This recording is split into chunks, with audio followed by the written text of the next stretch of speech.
This is community dinner number 100 and something for me, and we have a pretty standard routine that we go through. People come in, they sit at tables, we serve some meatballs, we have a conversation, and that's the way that these things go. And when we found out that more people were coming, we scratched that and we moved to the auditorium. And by the time I got here, the auditorium was filled up, and I spoke to the group inside in the auditorium for a while, but I was well aware that you guys are out here as well. I just can't be in two places at the same time, so we've closed up inside and come out here, and I just want you to know I apologize for the confusion and for the logistics of this. We have a way that we do this, and it just got kind of overwhelmed by all of you. So, again, my apologies, but thank you very much for being here. Thank you very much for what you are doing. It's important, I think, to know that this isn't just happening here in Rhode Island. I was on the phone with Chuck Schumer earlier this afternoon, and he was with a crowd of 100,000 people.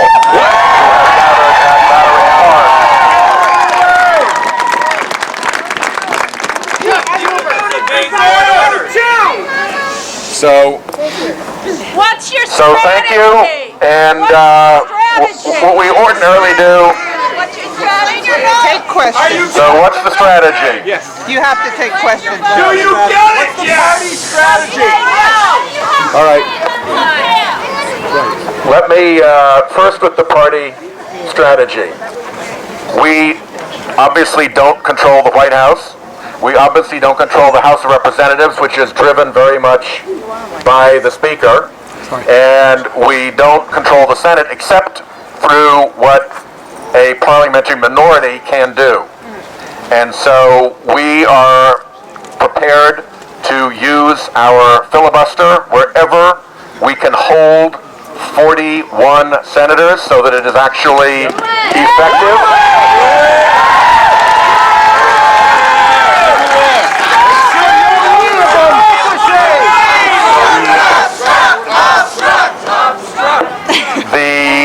First place where we are going to make sure that we hold, and I'm confident that we can, is to make sure that we do not support or accommodate or work with any effort to repeal Obamacare.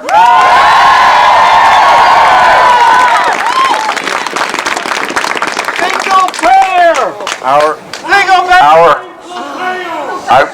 The public option actually is something that I've just filed again. So with any luck, when we have this conversation, we can put a public option back in.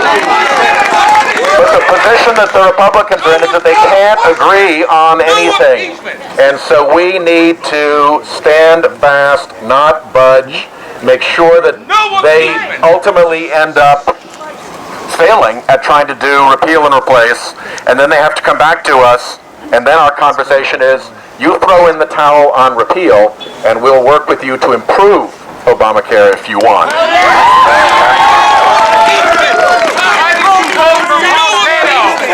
Why did I vote for Pompeo?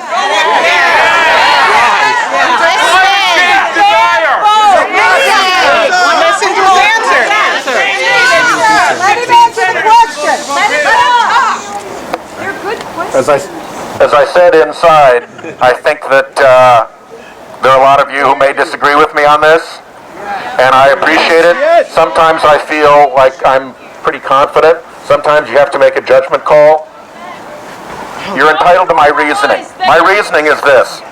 There was a moment in the Armed Services Committee when the Republican witness, not our Democratic witness, the Republican witness, who had been an official in the George W. Bush administration, testified that we needed to clear General Mattis in order to protect against, and these are his words, wildly stupid, dangerous, and illegal decisions by the Trump White House.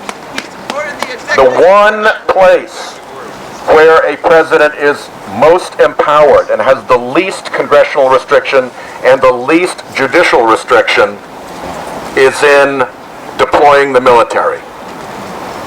The president doesn't need congressional approval to send bombers. The president doesn't need congressional approval to launch missiles. And I believed, and I actually still believe, although again, with consciousness that you may be right and I may be wrong, that building a cordon of experienced people in the key national security positions who could push back and say no if the president tried to do something far more horrific than he has done so far. So that's the reason. There are no qualified. No good. Trump would recommend. Then keep saying no. No good.